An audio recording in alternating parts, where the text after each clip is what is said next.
മധ്യപ്രദേശിലെ ഫോഷ്ശാല സമുച്ചയം സരസ്വതി ക്ഷേത്രമെന്ന് ഹൈക്കോടതി വിധി. മുസ്ലിം വിഭാഗത്തിന് അവിടെ നമാസ് നടത്താൻ അനുമതി നൽകിയ 2003 ASI ഉത്തരവ് കോടതി റദ്ദാക്കി. ഫോഷ്ശാലയിൽ ഹിന്ദുക്കൾക്ക് പൂർണ്ണമായ ആരാധനാ സ്വാതന്ത്ര്യവും ഹൈക്കോടതി അനുവദിച്ചു. പള്ളി പണിയാൻ മുസ്ലിം വിഭാഗത്തിന് പകരം ഭൂമി അനുവദിക്കാനും സർക്കാരിന് നിർദ്ദേശങ്ങളുണ്ട്. വിവരങ്ങളുമായി ഇപ്പോൾ എസ് നന്ദഗോപൻ ഡൽഹിയിൽ നിന്നും ചേരുന്നു. നന്ദഗോപൻ, ചരിത്രപരമായ മറ്റൊരു അനീതി കൂടി ഇപ്പോൾ അത് ശരിയാക്കപ്പെട്ടിരിക്കുന്നു എന്ന് വേണ്ടേ ഈ വിധിയെ കാണാൻ? പ്രജിത്ത്, മധ്യപ്രദേശിലെ ധാർ ജില്ലയിലാണ് ചരിത്രപ്രസിദ്ധമായ ഭോശാല ക്ഷേത്രം. ഈ ക്ഷേത്രം ആർക്കിയോളജിക്കൽ സർവേ ഓഫ് ഇന്ത്യ 2003 ഒരു പ്രത്യേക ഉത്തരവിലൂടെ വെള്ളിയാഴ്ചകളിൽ മുസ്ലിം വിഭാഗങ്ങൾക്ക് നിസ്കരിക്കുവാൻ വേണ്ടിയുള്ള അവസരം നൽകി. ചൊവ്വാഴ്ചകളിൽ ഹിന്ദുക്കൾക്ക് ക്ഷേത്രത്തിൽ അവിടെ ആരാധന നടത്തുവാനുള്ള സ്വാതന്ത്ര്യവുമായിരുന്നു നൽകിയിരുന്നത്. അതിനെ ചോദ്യം ചെയ്തുകൊണ്ട് ഹിന്ദു ഫോറം ഫ്രണ്ട്സ് നൽകിയ ഹർജിയിലാണ് ഇപ്പോൾ സുപ്രധാന വിധി മധ്യപ്രദേശ് ഹൈക്കോടതിയുടെ ഇൻഡോർ ബെഞ്ച് നൽകിയിരിക്കുന്നത്.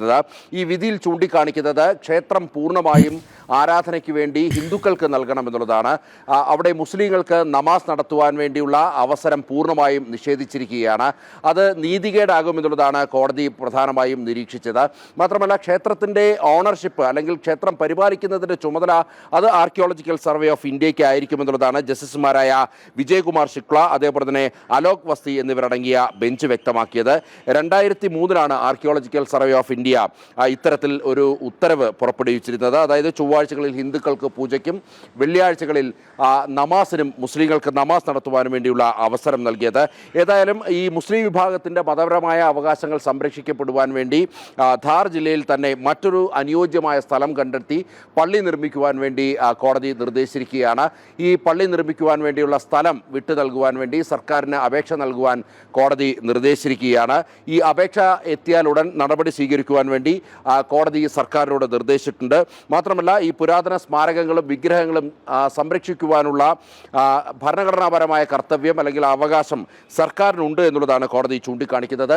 11ാം നൂറ്റാണ്ടിലാണ് ഈ പരമാര വംശത്തിലെ പ്രശസ്തനായ രാജാ ഭോജനാണ് ഈ ക്ഷേത്രം നിർമ്മിച്ചത്. അതിനുശേഷം അവിടെ അതൊരു വാഗ്ദേവി ആയിട്ടുള്ള സരസ്വതി ക്ഷേത്രം മാത്രമല്ല, അതൊരു സംസ്കൃത പഠന കേന്ദ്രം കൂടിയായിരുന്നു. പിന്നീട് ഏതാണ്ട് 15ാം നൂറ്റാണ്ടിൽ ഡൽഹി സുൽത്താനേറ്റുകളുടെ ആക്രമണം വർദ്ധിച്ച ഒരു സാഹചര്യത്തിലാണ് ഈ ക്ഷേത്രത്തിൻ്റെ ഒരു ഭാഗം നശിപ്പിക്കുകയും അതേപോലെ തന്നെ മറ്റൊരു ഭാഗം അത് ഒരു മുസ്ലിം ആരാധനാ കേന്ദ്രമാക്കി മാറ്റുകയും ചെയ്തത്.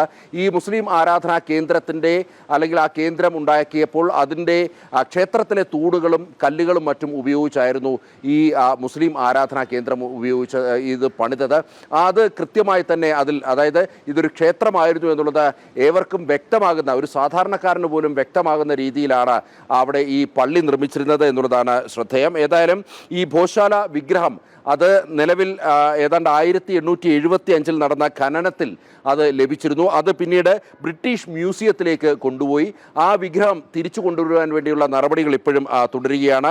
ഇപ്പോൾ ഈ 2003 ഈ ആർക്കിയോളജിക്കൽ സർവേ ഓഫ് ഇന്ത്യ വളരെ തെറ്റായ ഒരു ഉത്തരവ് അന്ന് UPA സർക്കാരിൻ്റെ കാലത്ത് നൽകിയിരുന്നു. UPA സർക്കാരിൻ്റെ കോൺഗ്രസിൻ്റെ സ്വാധീനത്തിലാണ് ആർക്കിയോളജിക്കൽ സർവേ ഓഫ് ഇന്ത്യ അത്തരത്തിൽ ഭോജാല ക്ഷേത്രം അത് മുസ്ലിങ്ങൾക്ക് ആരാധന നൽകുവാൻ വേണ്ടി വിട്ടു നൽകിയത്.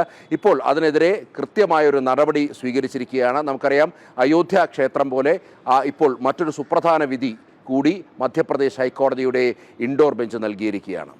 ഓക്കെ നന്ദൻ, അങ്ങനെ ഇത്തരത്തിൽ അപമാനകരമായ ഒരുപാട് അധിനിവേശങ്ങൾ നമ്മുടെ രാജ്യത്തുണ്ട്. അവയൊക്കെ ഇപ്പോൾ സ്വാഭിമാനികളായ ജനത അത് തിരിച്ചു പിടിക്കുകയും ചെയ്യുന്നു. അതിന് കോടതി ഉത്തരവുകൾ സഹായമാകുന്നു എന്നുള്ളതും ആശ്വാസകരമാണ്.